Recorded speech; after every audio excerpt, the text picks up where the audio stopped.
shine bright like a diamond. You know those paper animal thingies? Well, FCKIT, let's bring them back.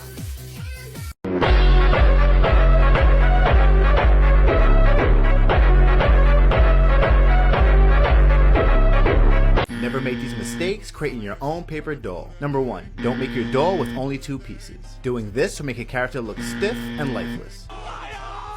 You could avoid this from happening by breaking down your character into 3 parts: the head, the arms, and the body. Now this next tip, 99% of people get it wrong and it causes their design to fall all apart.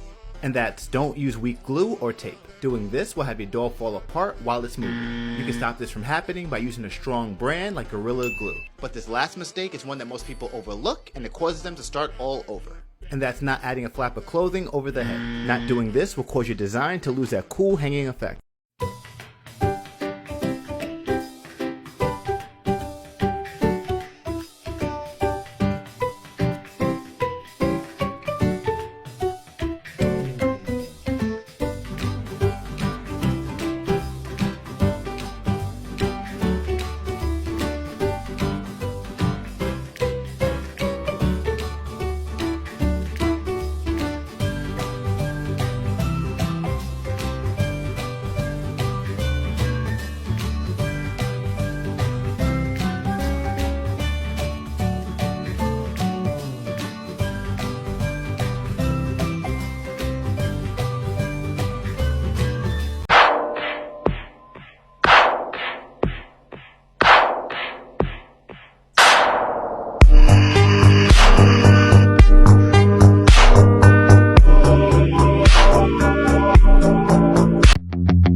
Hey everybody, you know, as a hand-drawn animator or when I'm working on paper, whenever I give demonstrations, people ask me why I'm flipping the paper back and forth. And I try to tell them, It's because I want to see the movement. I want to see the character moving when I flip the paper. And I want you to see what I see when I'm sitting over the top of it so you can see that movement.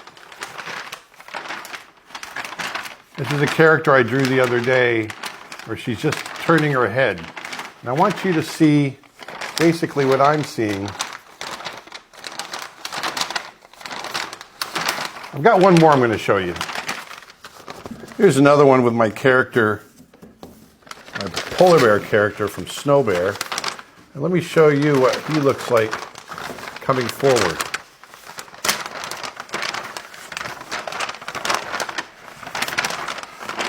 So when I get up over the top of these drawings as I'm drawing and I'm flipping back and forth, I try to see the movement in my mind, and then I add the lines where I think they need to go. And this is how we create the movement in hand-drawn animation.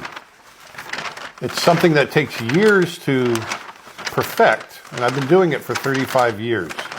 But it's really a fun art form. So that was that. I just wanted to show you what I see when I draw and do animation on paper. Thanks.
Huh?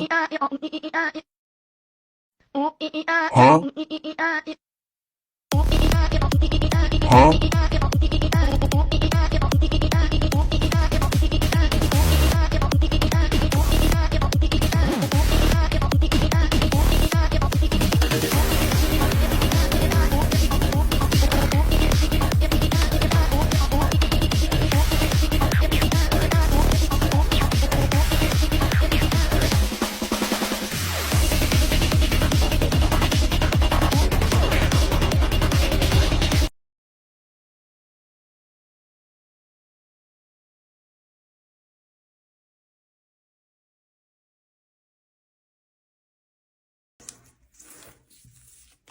it's going to look something like this. Next, we're going to create a little roof.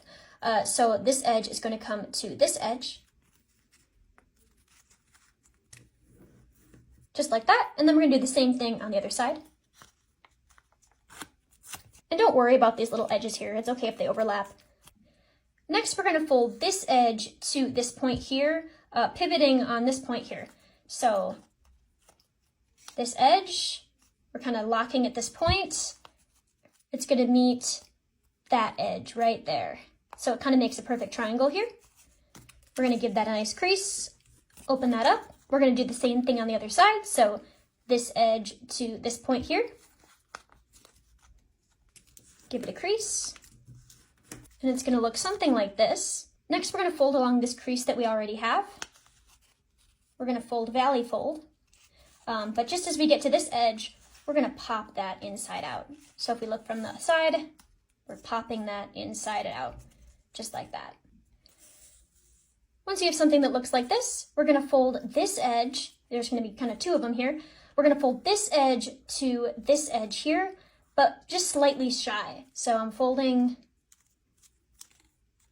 pivoting on this point here. So instead of folding it completely flush, we're going to give it like just a little bit of space, maybe like 1 centimeter. Give that a crease. Then we're going to fold the other side, and we're going to make sure that the other side lines up with this crease here. So it's at the same angle, giving a little bit of room there. It's going to look something like this. Now this next part's the fun part. We're going to pinch right here. Then we're going to take our finger, and we're going to get into this pocket here. And we're going to kind of get it flat to like where it lines up with the edge here. And then we're going to take our fingers just along the face, and we're going to press back. Just like that. And you'll see you have some ears. And this is going to be the face. You can go ahead and make the snout. So we're going to fold up. This is arbitrary. And fold down. That's a little kitty face. Just like that. Now under the face, there's this fold, this line here, this crease. And we're going to fold this edge to that crease. The whole thing. Just to meet right in the center there. Go ahead and unfold. Now you see this fold right here? We're going to go ahead and invert this whole situation. So we're going to get this side to be inside out. So we're going to open this edge up. And we're going to kind of slowly but surely flip this whole situation inside out. See what I'm doing? So this whole thing is inside out. That crease was right there. Now it's meeting at this point on both sides. Next, we're going to fold from this angle here to this angle, kind of making a straight line right across here. So this is a perfect right angle triangle. And then we're going to fold along that line. So if you open that up, it'll look something like this. So next we're going to open this guy up a little bit. We're going to invert this crease here. And then we're going to inside reverse fold. So before, we had something that looks like this. We're inside reverse folding that whole situation. Just like that. Next, we're going to fold along this crease here. We're going to try to meet this corner here. Unfold that. Then we're going to open this guy up here, and we're going to fold back on that crease that we just made. And then we're going to close it up. Make sure that this point is meeting this crease here. Just like that.